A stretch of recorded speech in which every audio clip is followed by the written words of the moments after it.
Hey guys, this is Ben CB for RaiseYourEdge.com. In this video, I'm going to show you some selected hand histories I've been playing in the past. This video is basically an update of the Headsup course, the practical Headsup course, which you guys already have. It will be the same hands, but I want to show you how I would play the hands in these days, because poker, as you know, poker is changing from year to year. People play different strategies, people use different bet sizings, hence we have to adapt as well. And based on the theory video, which I also updated, we're gonna apply the strategies which I have taught you in this theory course. So as you already figured out, I'm doing these kind of updated courses in order to keep you guys updated, so that you always have the most recent content to crush the games. Alright guys, I would say we jump right into the action. So as I told you, these hand histories will be entire heads up, so we're not just going through random or single hands. We're going to go through 2 or 3 entire heads ups, so we can also keep an eye on the dynamics, which is really important heads up. And you should always follow a more exploitative approach rather than playing GTO. If you play against really good regulars, you obviously have a more GTO based approach, but usually, especially when you play lower mid stakes, you should try to play your opponent. But I will give you the tools to have a very solid fundamental game. So if you're playing against an unknown and you don't have any information yet, you can stick to your quote unquote basic strategy, which is, you know, similar to GTO, but it's gonna be enough to crush your opponent. And then if you have reads or any kind of stats where you can make adjustments, you should use them in order to even increase your win rate. And this is really important. So I would just give you a quick overview about my HUD. So my HUD is divided into 3 panels. On the very top, we have the first line, hands, aggression factor, and limp forward. And as you can see, those are basically pre-flop stats. So it's very simple and very also appealing. So I'm not getting eye cancer if I look to it. And also I use very straight abbreviations, so that the moment I look on them, I know what kind of stat stands for that. So the second row is small blind VPIP. How much is he raising from the small blind? Here he's raising 82% from the small blind. That implies jamming and raising. I mean, jamming is also a raising action. Limping, then 4 to 3-bet, call 3-bet, 4-bet range, 4 to 4-bet. These stats are more important when also playing deeper, especially for turbo sit and goes. This is not really important for hyper turbo heads ups. Then the amount of big blind, the VPIP he's playing from the big blind. Here 63. How much he's calling from the big blind, or rather defending. How much he's folding against the jam. Here 36. How much he's folding against the raise. 32. 3-bet and raise versus limp.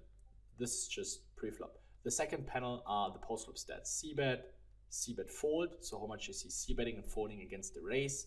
Raise conti bet, fold to conti bet. The same for the turn, and then the same for the river. There in the second row, the last stat is fold river. This is basically every single time he's facing a bet on the river, how much he's folding. Then the last row, donk, fold to donk, bet versus miss. That means how when he checks back the flop, or when checked to him, how much is he attacking the flop, betting the flop, or betting the turn, or even betting the river, when the preflop or the aggressor is checking to him. This is actually a really powerful stat where you can construct your checking and betting ranges, and if that stat is very high, so let's say more than 45%, you can start adjusting and check to him more often in order to trap him. And then the event to showdown. The third panel is a little bit more um, a little bit more detailed. I just implemented that HUD into my, or this panel into my HUD. Therefore, I'm also using the entire description of the stat. As you can see in the second row, the last two stats: fold turn after call raise flop and bet turn after raise flop.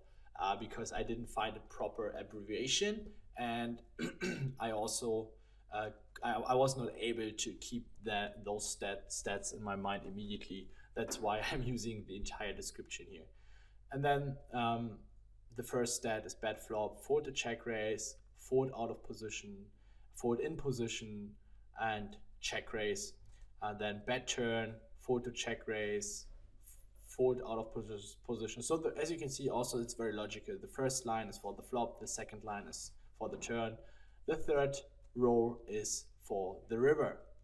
But if we're going to use some of these stats, I will come to that later. So the very first hand here, queen ten off. I mean, it's basically a no-brainer. We're playing, by the way, against a regular, pretty decent regular. I think it was a $300 sit and go, and he is pretty solid. He's a little bit more sticky in heads up. He's defending a little bit too much. Hands like 8-3 off, 9-3 off. I've seen him defending against raises. So he's definitely over defending a bit against min raises. But he folds, and we jump into the next hand. Here, ace queen off. Here I'm making a crucial adjustment. I mean, as you remember, this would have been a hand you should always limp. Here we have around 12 big blinds, so we should always play limp or jam. We should barely open raise. But keep in mind, this is basically GTO, right? If you're playing against a fish, raise your strong hands, limp your weak hands. He will never find out. Also, if you play against regular, you know he's defending way too much, you should also start raising more hands and also raise a little bit bigger. And that's why I opted to also to raise a bit bigger here, to exploit his tendency just to defending too much. I think if he has a hand like 9-6 off, he would still defend against the 2.5x. So he's not really capable of adjusting to a bigger sizing. And this is really, really common for sticky opponents. They are just too sticky. And they might fold hands like 9 deuce off or 9-3 off, but then they're not really aware of actually how many hands or how many more hands they should fold against the bigger sizing. So here I'm taking advantage of that, and I'm going for bigger sizing. So I go for a 2.5x raise, and as expected, he defends. It's definitely on the more larger side. I would rather raise to 130, 140. But it's totally fine. I wouldn't go any bigger though. And usually against regulars, I would always min raise, but he was, let's say, a special case, and that's why I just started adapting. The thing was, I already started exploiting him by raising more stronger hands. And as you can see, he's not 3-betting that much. He's just 3-betting 14%. So that's why, and he's more a calling station, pre-flop and post-flop. I didn't have that many reads about those post-flop games, but I knew that he's pre-flop very sticky. So I started raising more stronger hands in order to exploit his pre-flop behavior and limping more weaker hands.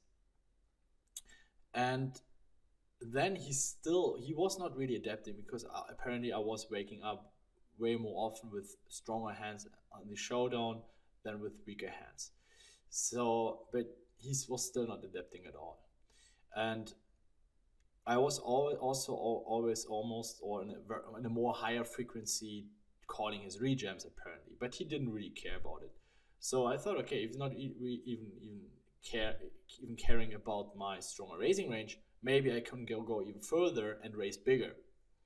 So if your opponent's not adapting, you can just push it further and further and exploit them more and more, right? I mean, at some point they will realize, like, if you just go, let's say three x or 4.x, 4x with your stronger hands, they will figure out at some point. So just don't overdo it. Remember what I've taught you regarding your meta game. So don't overdo it.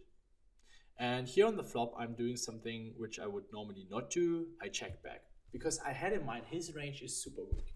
He has so much garbage, and I wanted to give him the opportunity to pick something up. I mean, this board is quite draw heavy, and he can float with plenty of hands. And 95% of the time I would see it. But against this opponent, I opted to check. I wouldn't mind a bet also against this opponent. But since I had this strong read, I went for a check bet. On the turn, which is a pretty nice card, he checks again. So the thing is, I mean, look at the stack to pot ratio. We don't need to bet that big anyway in order to have a proper river jam. Also, when he checks again, I can discount the draws pretty much every single time. Right? By checking back, I'm representing a 9, I'm representing king high, I'm representing a jack, so I'm not really representing a strong hand here. And he can also not represent that many strong hands since he just called preflop, and he would jam most of his strong hands preflop, especially his ace x hands. So he should barely have an ace unless he made some weird trap. But he should definitely bet a decent amount of his draws. So I'm not really afraid of giving him the right price to peel with his draws. Yet he should check a decent amount of his stronger hands on the turn as well, because he doesn't have that many top pairs. So every single time you don't have that many strong hands in your range at all, you should make sure that your stronger hands are that you also have a decent amount of stronger hands in your checking range. Otherwise, your checking range just becomes too weak. Yet, you also want to bet some draws, and you want to have some good hands in your betting range. So you should always keep an eye on your frequencies here. So he checks, and I go for a tiny bet in order to get value, because when he checks, and his check calling range mostly consists of a 4, a 9, or sometimes a jack. But I would expect he's betting a decent amount of jacks on the turn. Because the thing is, we barely have kings, queens. We would bet them on the turn because we know the ace is a blank. He rarely has an ace. So a king's aces, they're similar, speaking about the hand strength, the relative hand strengths to a top pair. So kings on this board or an overpair is pretty much an overpair because our opponent has really an ace. So always keep in mind the relative hand strength. This is really important here. So when he has a jack, he knows, okay, since we would bet in queens or kings, he can discount those, and the jack plays like a top pair. And that's why he should bet a decent amount of jacks on the turn. And then he's mixing it up with a few draws here. But he folds, and we go to the next hand. All right, so the next hand. I just dragged this panel more to the bottom side so you can also see his action. So he's min raising to 120. We play around 13 to 14 big blinds. And this is definitely a considerable hand or questionable hand you could potentially rejam. If you think about his calling range, which is very Broadway and ace-high heavy, this is a hand that performs against the calling range still pretty decent. And here we have two options, rather call or rejam.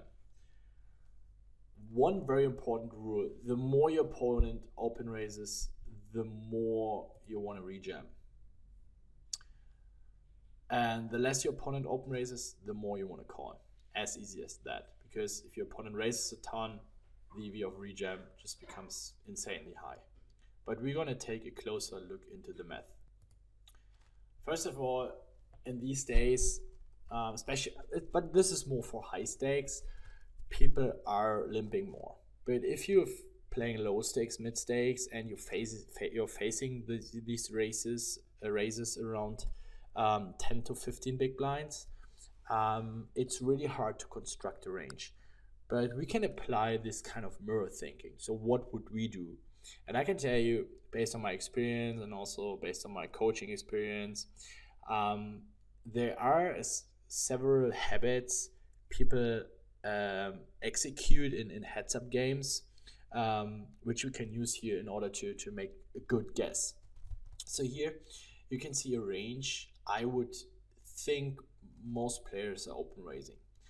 And they are jamming hands that play pretty poor post flop, so weak aces or the low suited and off suited aces, and they would jam hands that are very profitable jams, but they are not good hands or you have to raise forward with.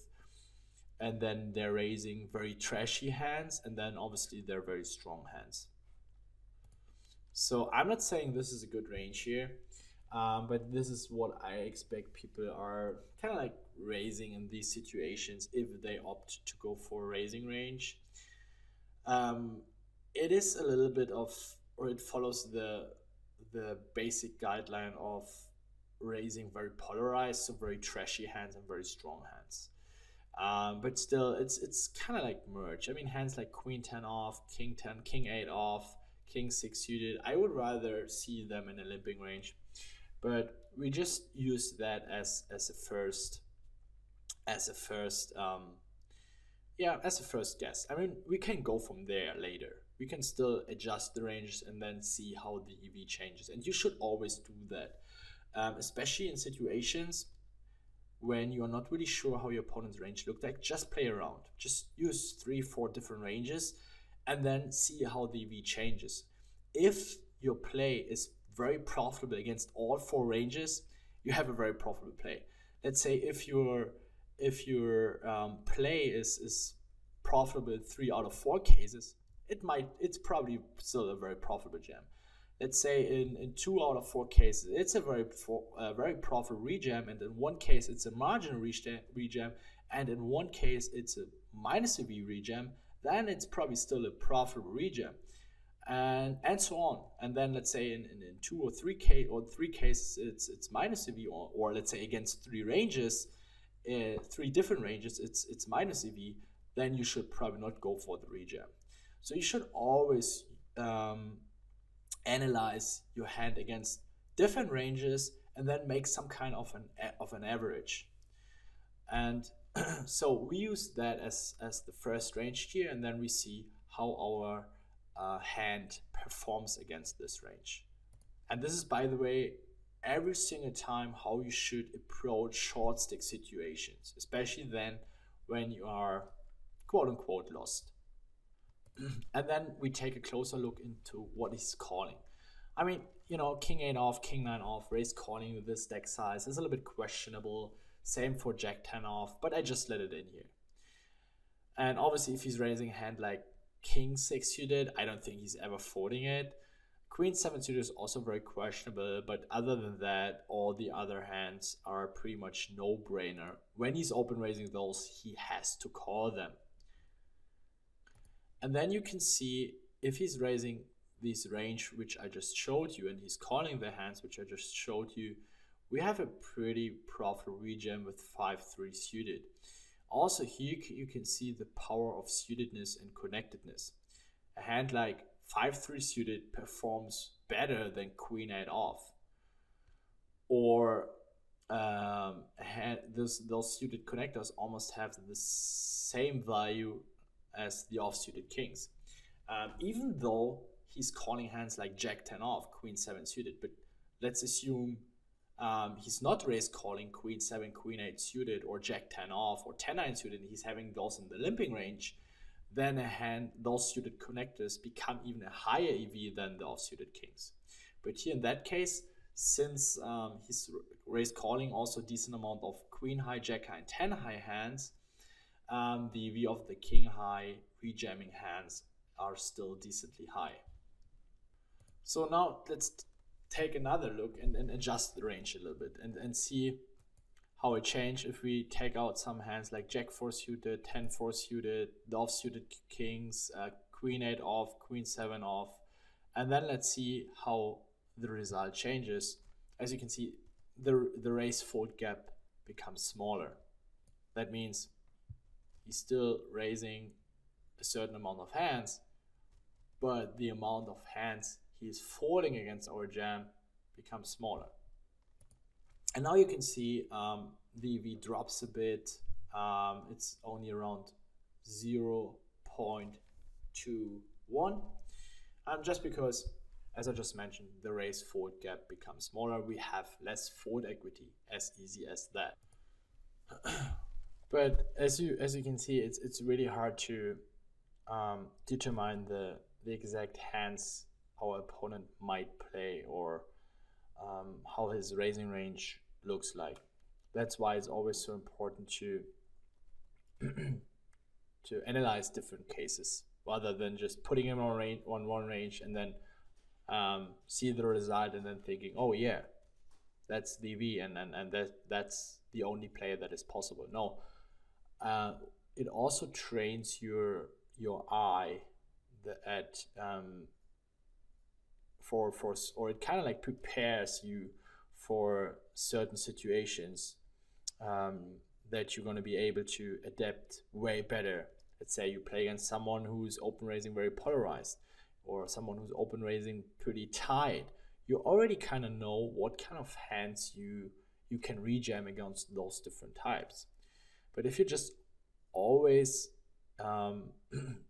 analyzing one situation every single time, you're not going to really able to adapt based on your opponent.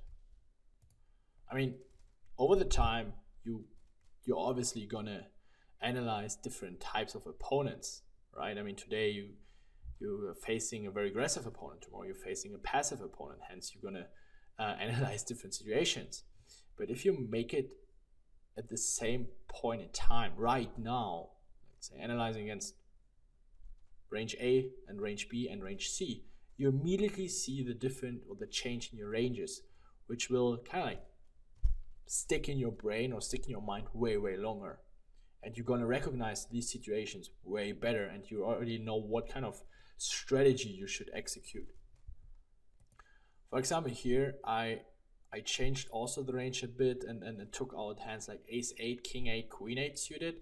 So I wanted to see, okay, what happens if his raise fold gap increases again. So he's jamming hands like ace 8, ace 7, king 8, queen 8 suited rather than min raise calling them. Also hands like ace 10, ace 9 off, which you will occasionally see. And then the EV increases again tremendously. Just by taking out a few hands, you can see that the EV already almost doubles, or more than doubles, and we can rejam literally 100% of hands. It's not said though that rejamming is the best option. Always keep in mind there's another option. It's calling a raise.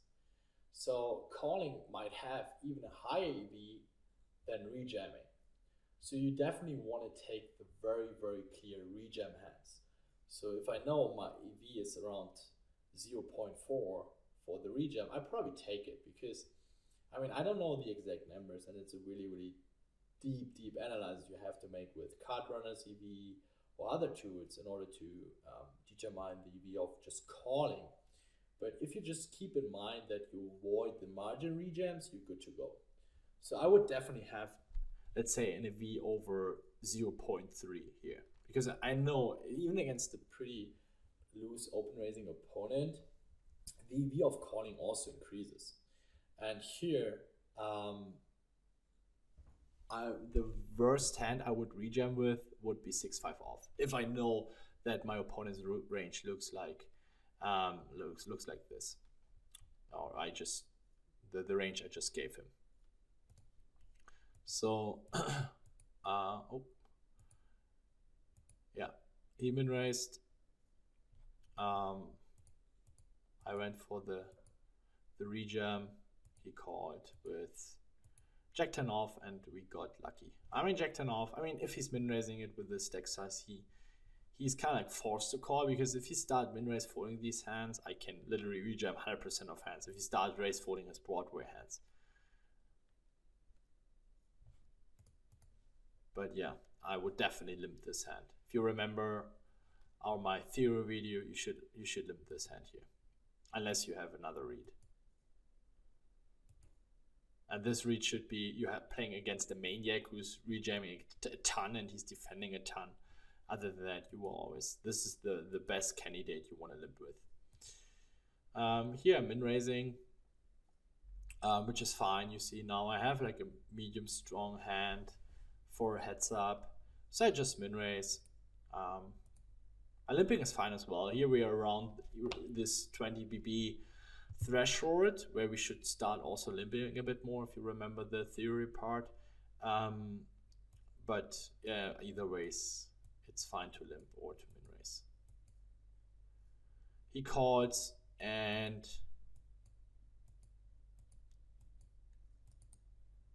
this bet is okay against this opponent, because I know he's defending a lot, so he might have hands like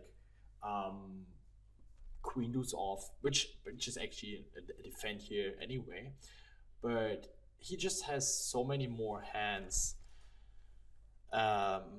He's just folding. Also, I have decent backdoor equity. I mean, any 6, any 10, any 8, any heart gives me potential barrel equity. Also, I have an overcard to the 9. So it's an okay bet.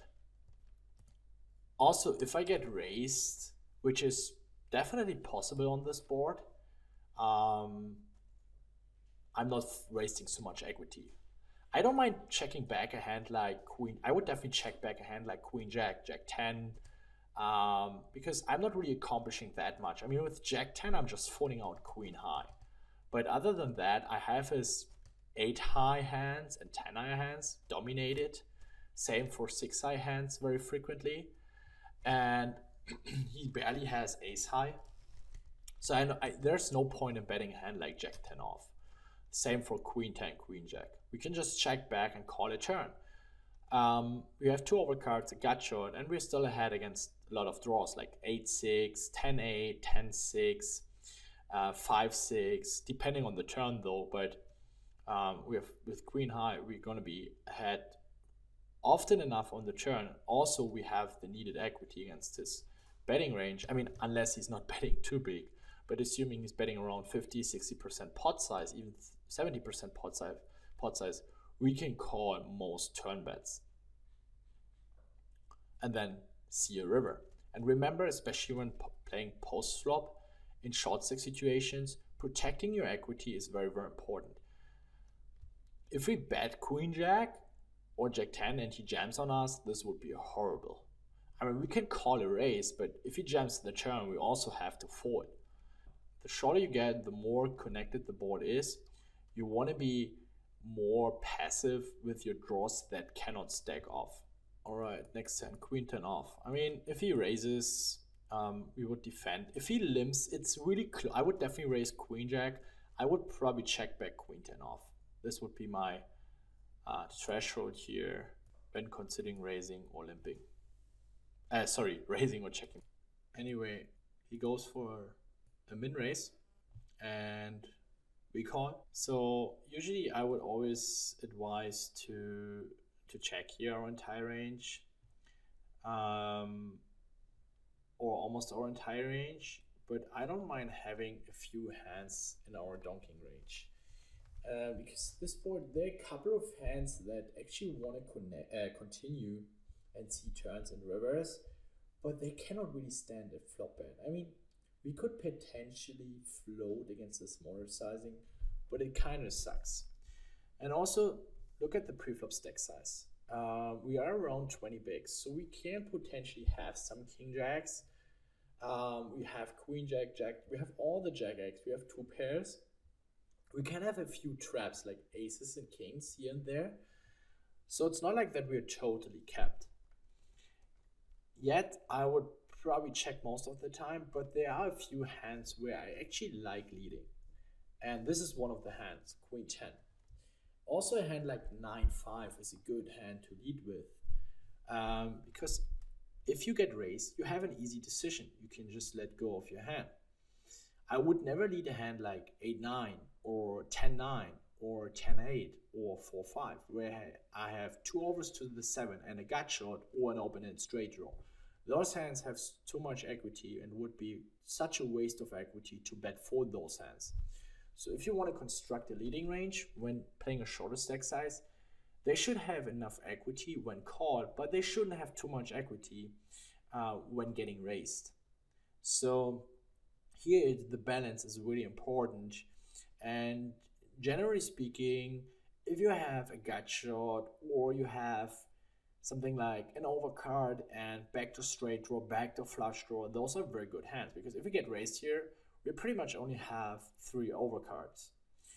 And so we're only folding 15 to 20% equity, whereas when we bet an open-ended straight draw and we get jammed on or we get raised on, we cannot really continue, because with 9-8, we might call raise, but then he jams the turn on us, and we only realized 50% of our equity because we have to fold the turn. So you don't want to lead your high equity hands, you want to check call those. So I don't mind leading a hand like Queen 10 with a Queen in spades or 10 in spades and 9-5, and also mixing it up with a few value hands. Yet your leading range shouldn't be too wide here. Also he has ace highs, he has 4s, 5s, 3s, deuce. He cannot really continue with those, also with a lot of king highs. Also, we have decent equity with call. We have good backdoor potential, so I don't mind a lead here. So I opted to go for a lead, and he folds. And you see, it's always the same. When you want to when you have to consider bet versus check in short stack situations, it's always the same procedure. If you don't have a clear value, clear bluff bet, it's always about, okay, how can I protect my equity? Jack 3 off from the small blind. Today, crystal clear limp. If you play against someone who's folding too much, it's also a good hand you can raise with. From a GTO perspective, crystal clear call, and then we play a flop. It's not the best hand to play post flop, but in order to keep our small range balance and not raise folding too much, we should always limp that hand. Keep in mind the theory video, we want to play as many hands from the small blind, hence we have to limp a ton, or we basically have to limp every single time, or jam. This is also the second option, but we don't want to raise at all. Here against this opponent, I actually, as you remember, the ace queen hand, I wanted to have a raising range. So I decided, okay, I still want to have some bluffs, and the best bluffs would be hands like jack high or queen high, which, you know, they are not too bad. I mean, his calling range consists of 10 high, 9 high, 8 high, 7 high, and so on. So I still have good equity and also fold equity, but it doesn't play that well in a limp pot. So I want to raise really, really polarized here and still more value heavy. So that's why I opted to go for a raise and instead of limping. So as you can see, against this opponent, I played very, very exploitative. He defends as expected. And this is a very, very interesting situation here. We have bottom pair, we have an overcard. And in hindsight, I would check back for one reason. If we just go through all the options or outcomes that might happen, he can jam on us, he can raise on us, and we cannot bet call. But we still might have the best hand. He might jam or raise hands with 6-7, 8-7, 10-8 with the 10 in spades, flush draws, 4-5, 4 deuce suited. And we have a lot of equity against those hands, even though we are flipping against the very strong draws. Also, we are obviously, he has 5x and 9x as well, and we are value towering ourselves against these hands. We also allow ourselves to outturn him or to outriver him if he has a 9. Let's say if he has 10-9 and he jams on us, we have to fold. But even against 10-9, we have 5 outs. All, that means we're realizing more equity. We don't want to build a pot as well. We just have third pair. Yeah, of course, he can have a hand like King 6 or King 7, but he might also rejam those pre-flop. So the only hands that are really folding are Queen 4, Queen 6, Queen 7. But there we just have to swallow the pill and allow them the overcards because there are just too many factors that are speaking against the bet. That's why we should check here, even though our hand needs a little bit of protection. The bet is not horrible though, it's a profitable bet, but checking has a high AV. Also, we protect our check back range because we're gonna call on most turns. I mean, the 6 or 7 in spades would be a very, very bad card, and I would fold on these cards. But I mean, if the turn is a 10 and he bets at, let's say, not too big, I would probably call at least once and then fold the river. Keep in mind, you always want to let go of the worst hands in your range. So if you call the turn and you come to the river with your bottom here, you can always fold. You have a very easy decision. As you can see here, I try to make myself or my my life as easy as possible for later streets. So I know, okay, I have 5x in my range and I have 3x in my range. And then when I call the turn with my 3x and I'm not improving on the river, I can easily let go of my 3x hands. And even though he might overbluffing, he's not exploiting me because I have still 5x hands or any other hands I can defend with. Here and there, we're also going to improve with our Jack 3. So always let go of the worst hands in your range. Anyway, I went for a bet,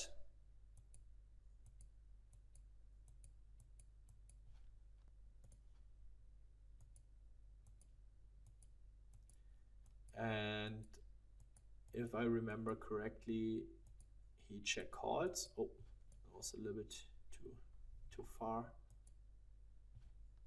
And the turn is an 8 in diamonds. And this is what's going to happen really, really often. If he calls, we cannot really continue on most turns. I mean, we don't really want to turn our hand into bluff because we would overbluff. We have so many better hands. We have 6-7, 8-7, 6-7, 4-6. Potential hands like Jack 10 with the Jack in spades we can continue bluffing with.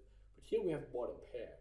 And the 8 is a really bad card. He has 8-7, 7-6. He's not folding those. The only hands that might fold is a 5 without a gut shot or without an additional draw. But there's still too many hands he can or he is definitely continue against our bet. So we don't have a proper bet. Also, if he jams on us with a hand like King 7 in spades, this would be horrible. So we always have to check the turn, and then we are coming into that guessing game on the river, and this is the problem here. We did make the mistake on the flop because we didn't follow the approach of keeping it simple, keeping it easy. And then you're coming into these tough decisions where you have to play the guessing game. And this is a really good example how to avoid this situation. I mean, if we check back the flop and the turn is an 8 in diamonds, I mean, I don't mind a 4. This is a really bad card. But we can call once, and then we have an easy decision on the river. If he keeps betting, we just fold if we don't approve. As easy as that. The river is the king in diamonds, and now he bets half pot into us. I mean, he can still have plenty of bluffs, like 6x hands, spades. We block the flush. This is actually a pretty good card, and I don't really expect him keep betting an 8 or 9. I mean, with this size, he can definitely bet a 9 full value because we're basically representing an 8 or 5 or 3. I mean, we probably wouldn't bet that many king highs on the flop. So, I mean, we could bet a few king x hands with good backdoor draws, don't get me wrong, but the king doesn't really hit our range. So, since he's also betting more on the smaller side, he allows him to go for thin value with a 9 or 8. Because we would probably bet a 9 on the flop, right? So if he has an 8, he can discount the 9x. That means he can value bet an 8 against 5x or 3x. So here, relative hand strengths, connect the dots from preflop to river. And this is what you should do here. If you're villain shoes and you have an 8, you can discount the 9x. So his 8x hands basically plays like a top pair on the turn, because he can discount us betting a 9. Okay, next hand, we have 10-9 suited here, rejam and flat call, both viable options. If you think your opponent is just raising too much, you can go for the rejam, totally fine. But in general, you should just call it. As a standard play, just call and see a flop and play post flop. So I did call, which I really like. If you look at the stats, I mean, he's open raising 72%, and he's folding to 3-bets 44%. So he's not folding that much. And also I rejammed 5-3 suited earlier and he called Jack 10 off. So it shows me that he's capable of adapting against me. I mean, here we have top pair, 15 big blinds, we're just getting it in. You can jam, you can raise and try to induce something. But if you have top pair and your top pair is very vulnerable, I mean, any diamond is not good for your hand, any overcard is not good for you. If let's say the board is queen 3 deuce and you have something like queen 4, you can also check call. But here, since there are a couple of overcards possible, you can also bet call with a hand like 9-4 suited. You definitely want to get it in and protect your hand. I mean, as I said, you can raise to 300 and jam the turn, or 320, or you can jam right now. It doesn't really matter. I went for the check jam and he folded. But never slow play your vulnerable top pairs. King queen off, same applies here. Similar to the ace queen hand earlier. I'm just going for bigger sizing. As long as I don't see him adapting to my bigger raises and he starts folding more hands, I just play for exploitative. I would rather raise to 180 or 190 here. 200 is pretty much on the very large size, but it's okay. But in general, you should limit this hand. You should always limit this hand here. And if he jams on us, we obviously have a snap call, but here he folds. So next hand, king 7 off, and he jams on us, and this is a very, very interesting spot. Here, it's similar to the 5-3 suited hand earlier. I mean, we don't have a rejam situation, but here we wanna also see, okay, or guess how his range looks like, and try to determine how his range looks like. Not only guessing and scrambling around, we want to come to a conclusion in order to make the best decision possible. The thing is, it really depends. There are opponents with, I mean, he's jamming around 14 big blinds. We're just jamming, pocket pairs and ace x, and then we have a crystal clear fold with king 7 off. Nash wise, we have a call, but apparently most opponents are not jamming Nash. If you don't know what Nash means, go to or just Google for Hold'em Research Calculator or Nash Headsup charts, and then you will see a Nash Headsup chart which shows you what hands you can jam with and what hands you can call against the jam with certain stack sizes. Here, king 7 off, as you can see, is a Nash call. But to be honest, most opponents are not jamming Nash, and this is something you should take into account as well. So hands like aces, kings, queens, jacks, ace, king, ace, queen, they're not jamming, they're trying to induce. Hence, that weakens their jamming range. Also, the bottom of their range, so hands like 9-5 suited, 9 it off. Good regulars know they're very, very marginal jams, and they often tend to limp those hands. So we have to adjust the range a little bit, and we're gonna do it here. So it was around 14 bigs, and let's see, what kind of hands he can jam with. So first of all, we start discounting the strongest hands in his range, which I think he would try to induce against me. So aces to eights, something like ace 8 suited and better, so we can discount those hands. Ace 9 off and better, also the strongest Broadway, so king 10 suited and king jack off. I would definitely discount those. And then we can see how wide we can call. As you can see right now, I didn't discount the bottom of the range because some people or some player indeed they are very unbalanced, and they are just inducing a lot, and their jamming range is actually pretty weak, and you wanna exploit that. And then king 7 off becomes a crystal clear call. The thing is, against this opponent that might even occur because he was even inducing jack 10 offsuit against me, so his jamming range is probably very, very weak. I mean, we can take out some of the weakest hands, like 8-7 off and 5-3 suited and 7-6 off. But a hand like 7-5, 7-4 suited is actually a pretty profitable jam here. So I mean, we can take that out as well. But other than that, I think this looks pretty realistic to me. I mean, even if he's not jamming 9-8 off, 10-8 off, and jack 8 off, and maybe 6-4 suited or 5-4 suited, it doesn't change that much. I'm giving even him some stronger hands here with king jack off, and you can see king 7 off stays remains a very, very profitable call here, and we can even call looser than Nash, king 5 off as well. But now let's see, maybe we can all make another adjustment. So we take out 10-5 suited, 9-5 suited, 8-5 suited, jack 4 suited, queen deuce suited, king deuce, king 3 off, 9-8 off, and we let him either min raise or limp that. But anyway, he's not jamming those.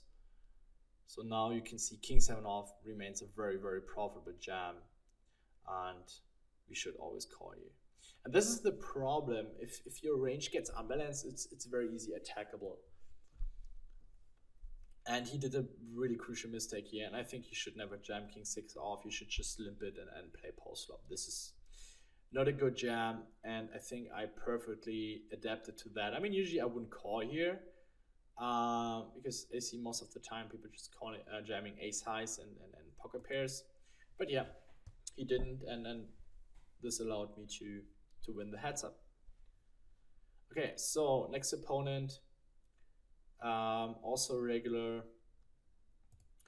10 deuce suited here. I really like the limp. If I remember correctly, back then I tried to raise this hand, but this just comes along with the strategy back then. I would say 1 year or 1.5 years ago, where people raised a bit more. People were not really adapting to limping, and limping was not that common. But here, it's definitely a crystal clear limp. I don't see any other reason to min raise or to jam, so we just limp this hand all day long. And here we obviously don't have a value bet, we have a crystal clear bluff bet. We go for the bluff bet, we take down the pot, and not much more needed to say. And we jump into the next hand. 8-5 off here. If he min raises, it's a very close defend. I don't mind the defend. I would fold 8-4 off. I would always defend 8-6 off. Depends on the opponent. He's not raising that much actually. From the small one, you can see his VPIP is only around 73, which is way too passive. If you remember our theory video, what the VPIP should be around from the small man, this is too tight. Against a limp, we just check back. I mean, since he's playing pretty tight from the small blind, we shouldn't go any crazy. We already make a ton of money since he's playing too tight from the small blind, and that's where the money comes from. And you don't want to play back against someone who's too tight from the small blind. So he goes for a limp, and we just check back. And okay, the flop here, we have a crystal clear check call. We have a gut shirt. I mean, I don't think he's betting with that many bluffs, only with high equity bluffs, something like jack 6, jack 5. Queen 10, I would think he's often checking back. You can have over pairs, 9x, 2 pairs straights, but against his bluffs we're still running good enough, so we're just going for the check call. There's every other option makes absolutely no sense. We want to keep his bluffs in his range, and we go for the check call. The turn is 6, and we make a straight, and he bets again. Yeah, I actually expect him checking back a decent amount of 10x on the flop. I mean, 10-9 he would probably bet, but 10-7, 10-8 would probably check back very frequently. 10-6 is betting apparently. Jack 10 is betting the flop as well. But something like Queen 10, King 10, Ace 10, I think he would often check back. I mean, the thing is here, if he gets raised, it's a gross spot. I mean, he can get it in, but he has Ace high or King high, or Queen high.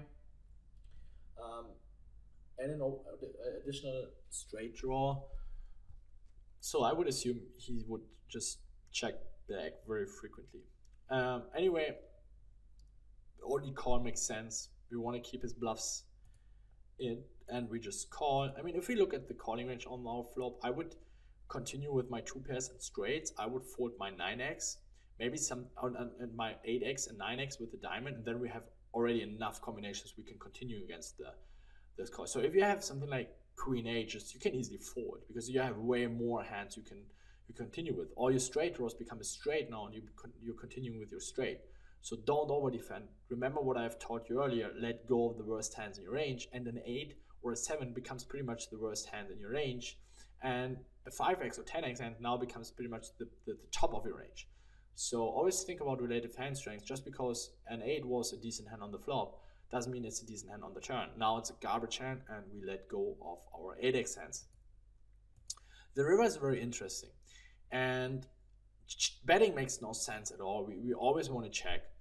And the thing is, what do we do if he jams on us? Let's look at our range. Okay, we have 10x, we have plenty of straights. We have some flushes. We have something like, all the 10 deuce in diamonds, so all the 10x with the diamond. We have the 8x and the 9x in diamonds, and we have the 5x and the 2 pairs. So obviously the 2 pairs are pretty much the bottom of our range right now. So we let go of our 9-8, 9-7, 9-6. And additionally, we're not having a hand like 9-4. We're folding 9-4 on the turn. So we only have a few 2 pairs here, and we let go of those. Additionally, we have some 5x, but let's take a closer look. What kind of 5x do we have? We have 9-5. What kind of 5x has we? We have 9-5. We don't have 5-4. We're folding that on the flop. We don't have 5-3. We're folding that on the flop as well. We have 5-10. That's a straight. 5-jack. We do have 5-jack, but we shouldn't have a hand like Queen 5. So we don't have that many 5x as well. So since it's only a small fraction of our range, we can easily let go of it as well.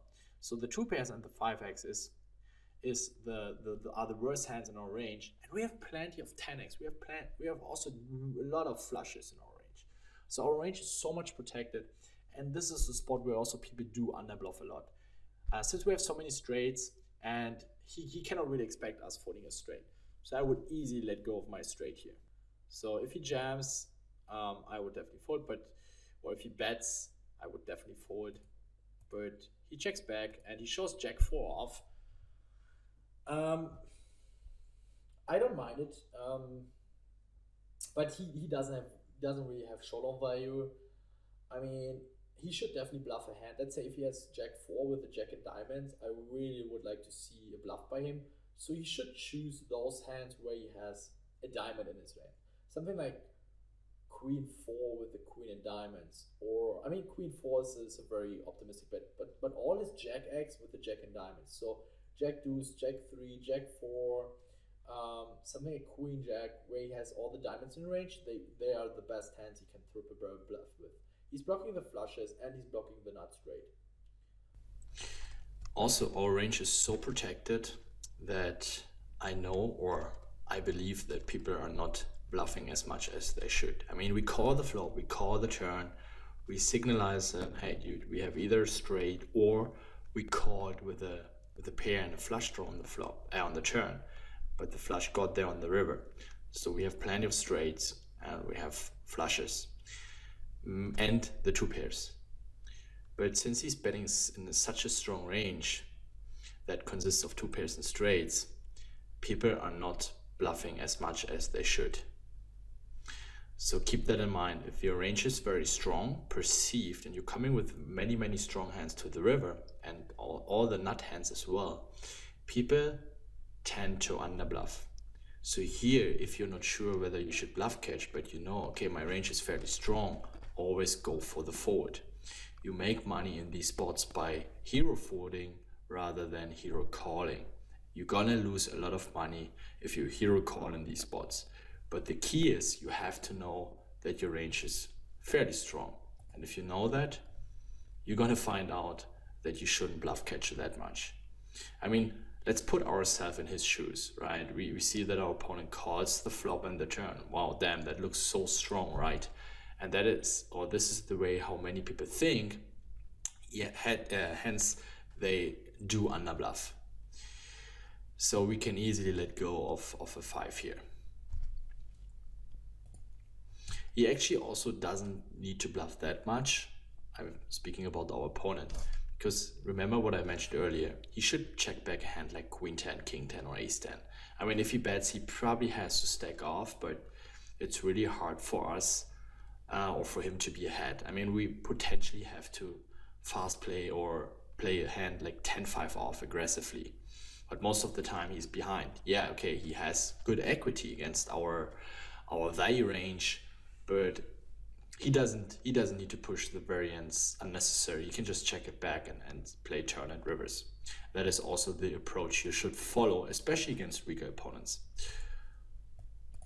So I invested a bit more time for this hand because I really wanted to show you how you can break down the process, the thought process, in order to come or to make really, really good decisions on especially on the river, because you have to connect the dots.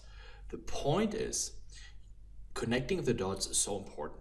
If you miss previous action, or you're missing to take some really important information into account, for example, that our opponent might not have that many 10x in his range, you might overforward the turn a bit.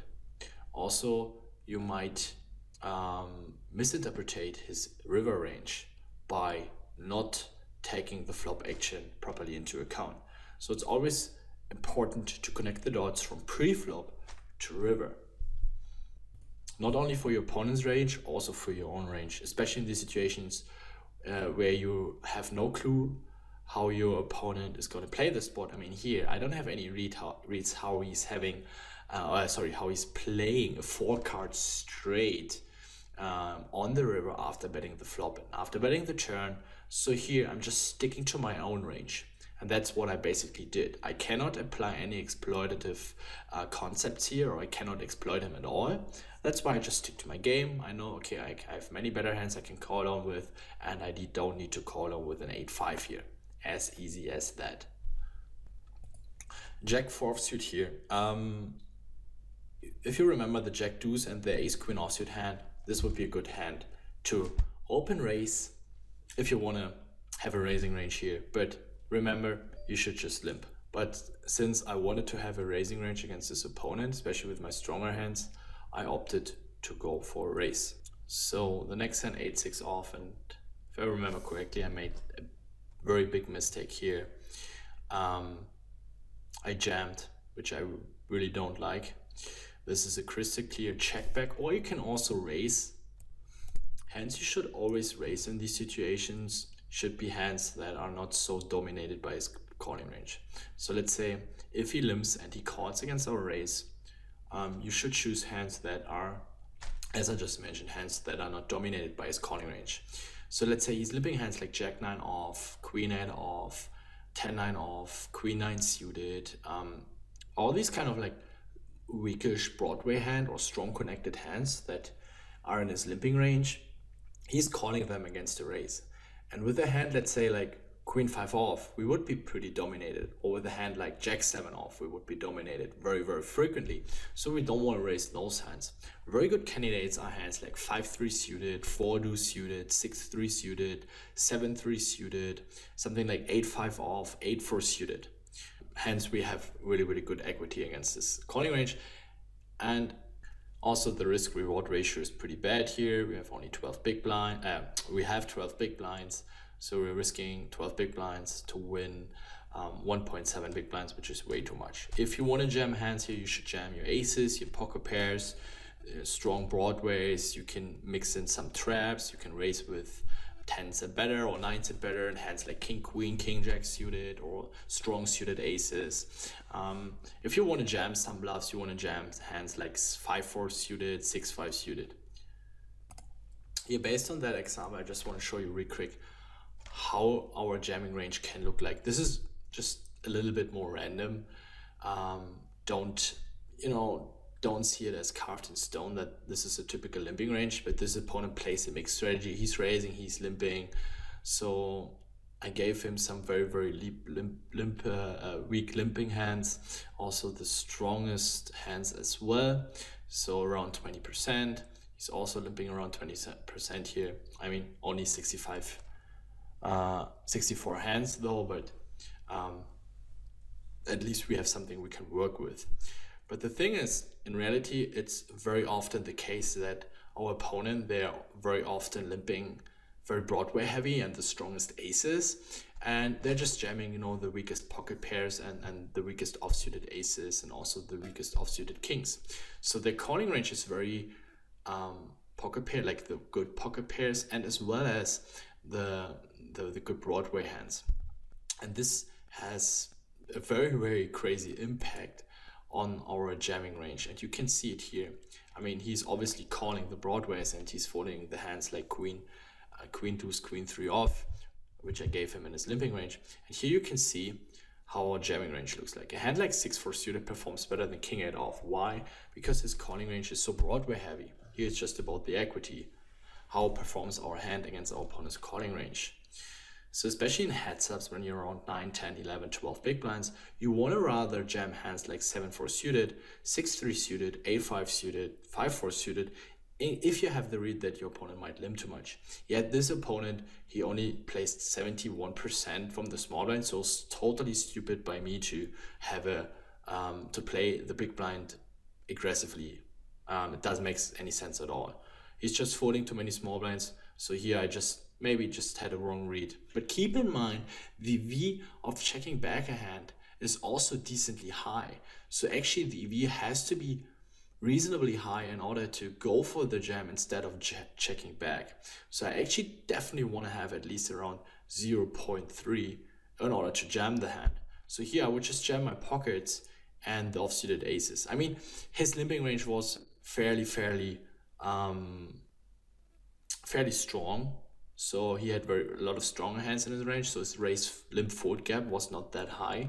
That's why the EV of pocket fours is only around 0.17.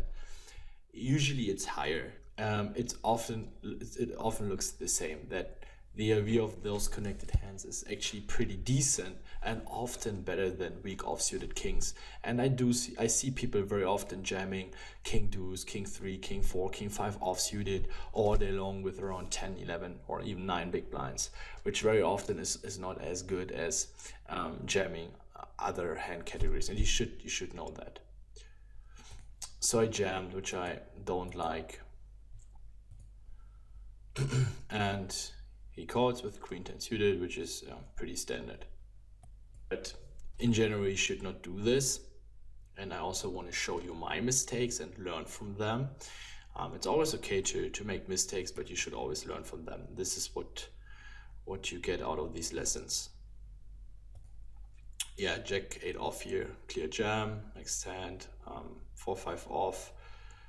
Very, very easy fold, and we hope to double up soon. Queen 8 suited, yeah, we jam, and we can win. Pretty standard call by him.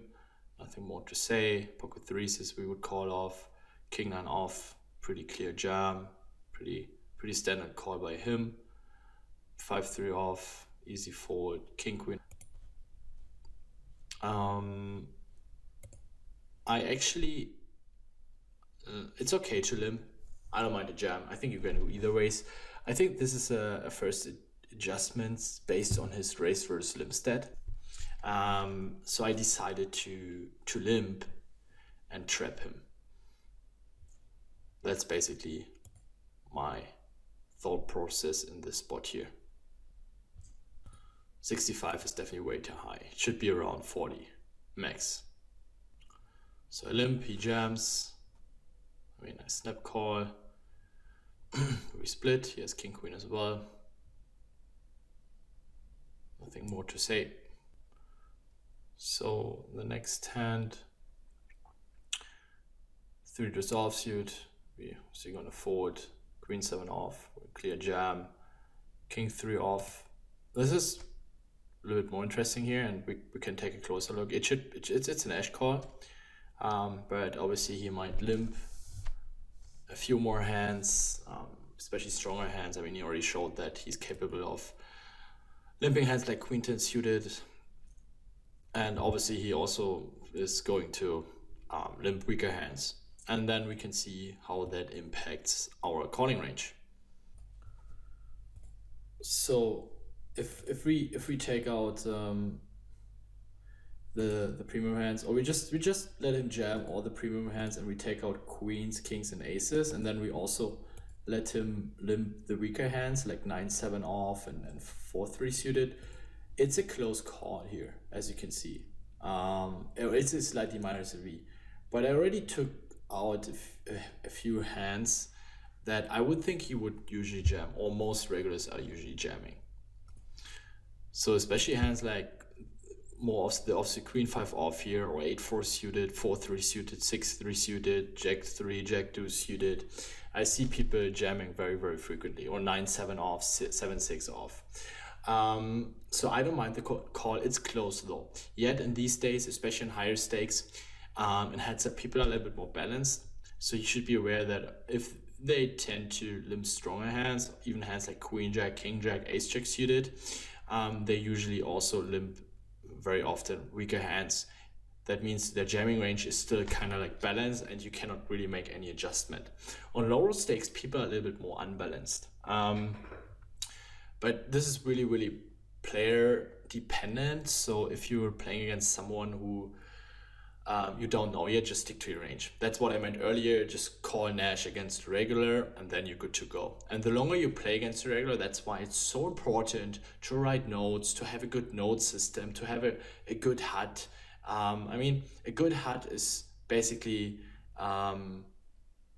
good when you can work with it, when you can make implications, when you can make good adjustments based on your HUD, based on your note system. It doesn't matter how it looks like, as long as you can work with it in a very effective and efficiently way, then you're good to go.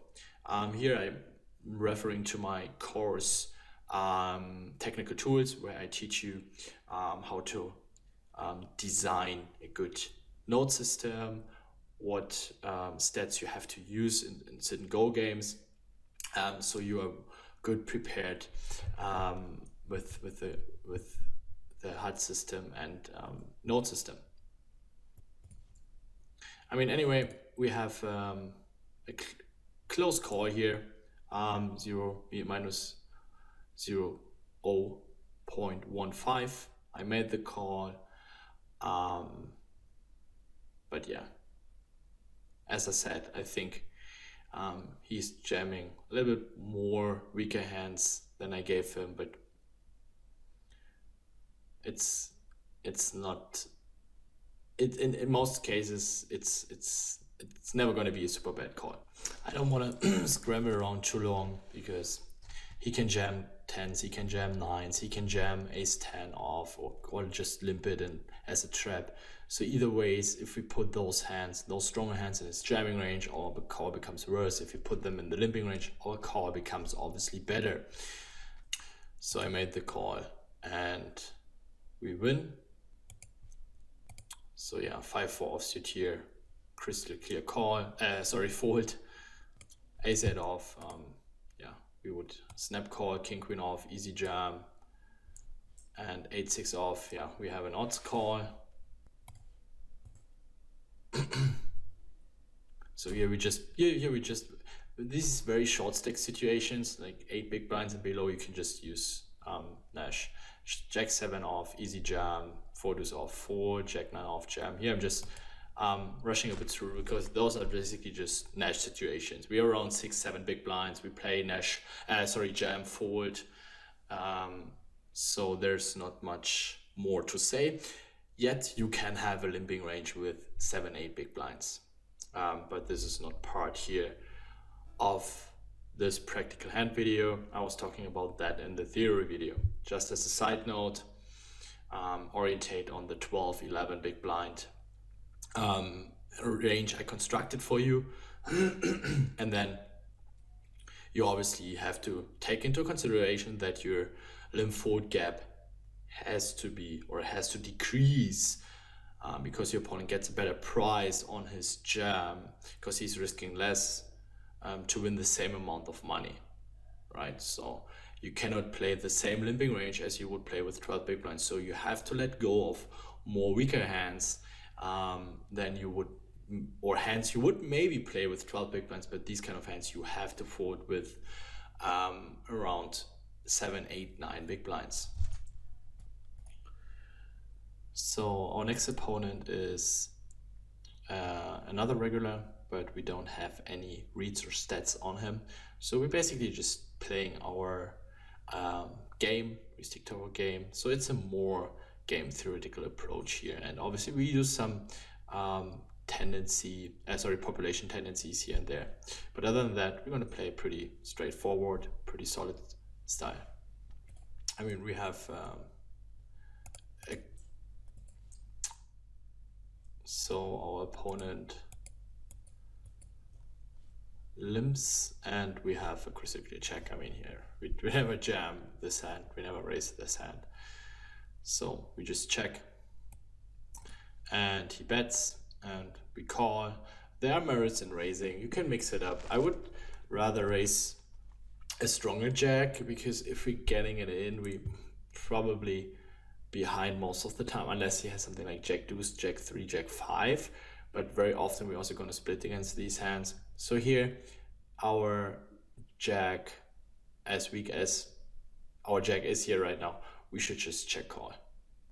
The turn is a very interesting card, and here his sizing is also quite interesting. He's betting on more on the smaller side. It can be a 7 thin, which basically going thin for value. It can be a 10 where he goes for thin value. It can be a draw. But I don't think it's so strong. Anyway, we just call.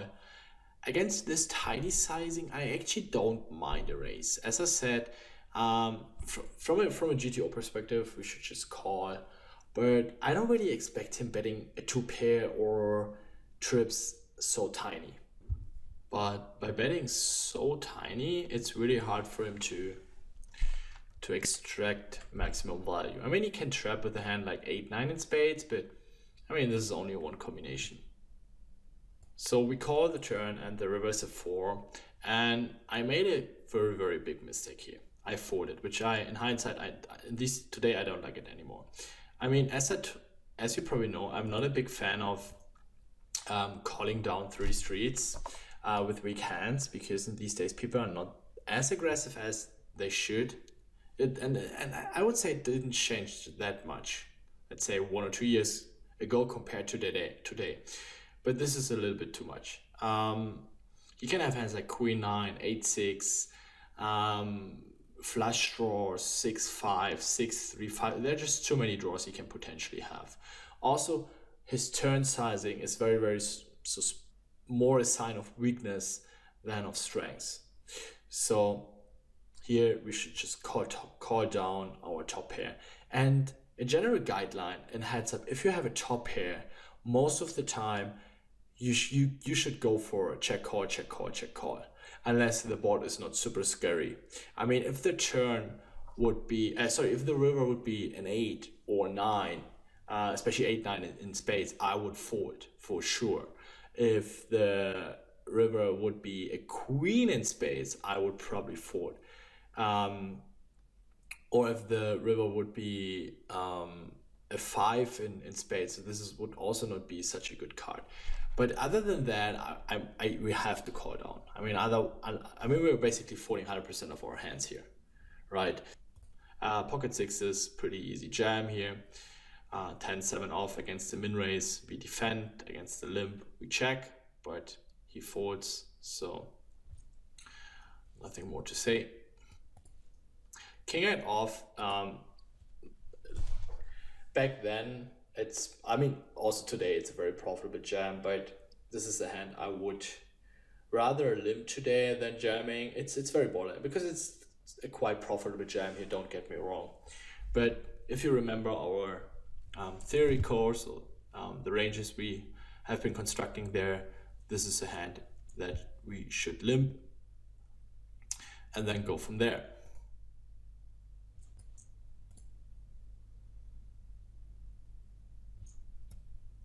Yeah, 9-5 off. If he, this for example this is actually quite interesting hand, a potential hand we can raise against the limp. I would rather raise a hand like 8-5 off because his range consists of many 10-9, Jack-9, and an 8 is less dominated by him than a 9.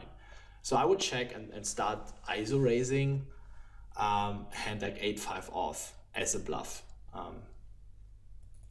And then, as I mentioned earlier, hands like 5-3 suited, 4-3 suited, 8-4 suited, 8-6 off. Those hands are okay to mix in order to balance our raising range. Because we have decent amount of variance, we can raise 9s and better, all the suited broad raise, ace-10 off and better. So yeah. Here today, I would just limp. Back then, I opted to raise, but today I would limp. I mean, we just need to bet very tiny here. We don't need to protect that much. We're not folding out any better hands, and so it's just like a bet where we deny him some equity, something like Queen 8 and hearts, Queen 4 and hearts, but they only have 4 outs because the diamonds obviously are not live. I don't mind a check back. A small bet is also fine. I mean, this is a draw we can easily get in. If he jams or raises, we can just get it in. We dominate bigger draws. So keep in mind, if you have a draw you can get easily go broke with, then go for a bet, right? Yeah, he folds. So the next hand, King 10 off. I mean, we go broke no matter what. Now he limps. We have two options, jam or raise. We should never check. Jam is very, very profitable. Raising might be a little bit tricky when he calls and we have to play post flop. You can go either ways. I opted to raise here, which is totally fine. In general, you should go for a 3x raise. I don't really like this 314 chip raise here. But anyway, it's not such a big mistake. So he calls and the flop is 9-8-8. Betting that doesn't really make sense. It doesn't accomplish anything. We're not folding out better hands. And the thing is, he can float us. Yeah, we might have a value bet against Jack 10 and 10-7 and 10-6 and Queen 10. But those hands, they might either jam on us and then we have to fold, or they call and gonna bluff against us on later street and then we have to fold King 10 off. So that's like, so here we just go for the check call. Remember, protecting our equity, protecting our hand is here really, really important. I want to see 5 cards. We might have, or we have a lot of backdoor potential. So here, realizing our equity is more important than just betting and trying to take down the pot. So he bets and we call.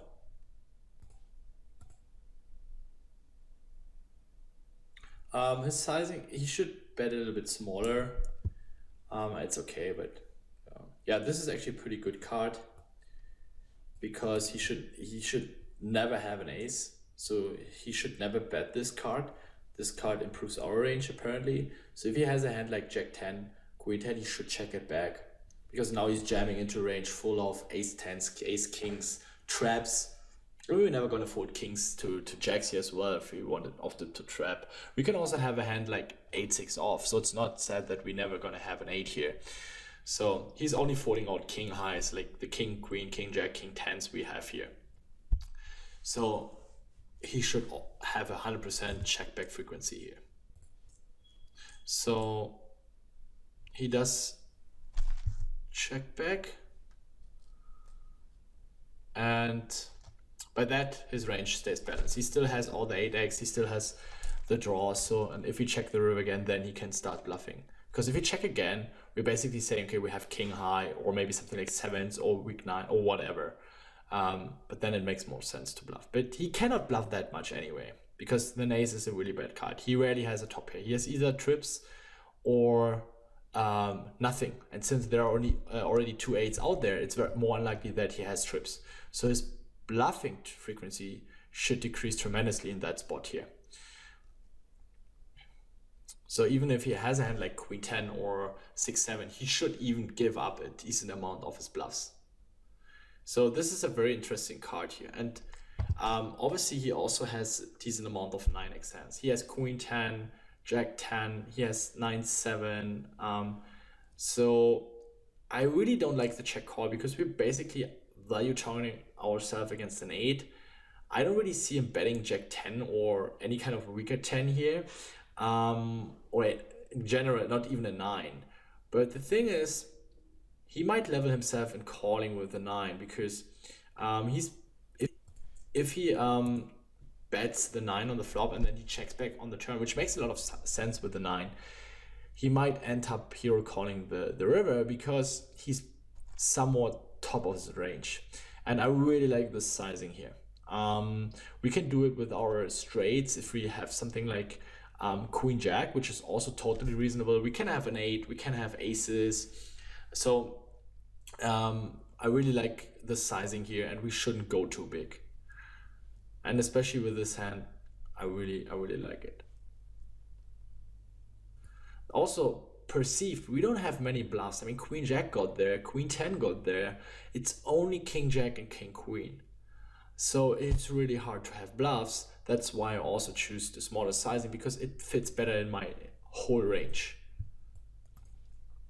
He calls with 5-9 and hearts. Yeah, I mean, if I go for a 50% pot size bet or so, he's probably folding this hand. So this is basically the perfect sizing. I'm telling him, hey dude, I have very little or only a few bluffs here, but the price is so good that he kind of like forced himself to hero call here.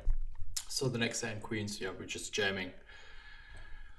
Jack 5 suited, we have an easy call if he jams, and he has ace 10, but yeah, not a big deal. Pocket threes, we have an easy jam. 7-8 off. This is pretty close, but should be a Nash call for less than 4 big blinds. And he has king 10 off. I mean, we have to make this call here because we are pot committed. 8-3 suited today. I really would like to see a limp here. I don't like a jam, and I don't think it's even a Nash jam. So yeah, pretty standard limp. And I go for the limp and he jams and we have to fold. Ace-8 suited, he jams, we have an easy call. He has king-8 off, we flop the nudge, we flop the flush, and we want the heads up as well. So keep in mind what you have learned here is that you always should try to exploit your opponent, but don't use any kind of stats based on a very little sample size in order to make fancy plays, right? You want to have a decent sample size, you want to have a strong read if you want to adapt based on your opponent. Yet you can also use population tendencies if you're playing against an unknown, right? But for example, I did it earlier a little bit too much with the jack 6 off where I folded on the river because I knew that people are not bluffing that much, but that was a little bit over the top. So that's why it's always too important not to overdo it. Here and there you can make adjustments, but in general you should stick to your game, play your opponent. But if you don't have any reads or information about your opponent, just play your standard game. And then you go from there. You can test. You should try out things. Don't get me wrong. You can test how he reacts against limps, against raises, right? I mean, this limp only strategy, especially when playing around 10 to 15 big blinds, is GTO. But it might not be max profitable against your opponent. So test out how he's reacting against limbs, even with 7 big blinds with a junk hand. If you're never trying out, you will never find out. But if you're playing against a really good regular, you cannot really exploit in pre-flop, then stick to your normal or quote-unquote standard game plan. That means limping a lot, or basically limp or jam only with 10 to 15 big blinds, just as an example. That also applies for post-flop strategy. That applies for calling or playing against his limbs. So it applies for everything. It's the same spiel again and again.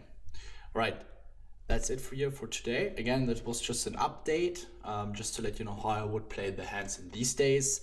The game changes. You have to change as well. You always have to update your game, get input from others. So that's it for today. I always love to support you guys, so give me feedback, and then see you soon. And that was Ben CB for RaiseYourEdge.com. Bye bye, guys.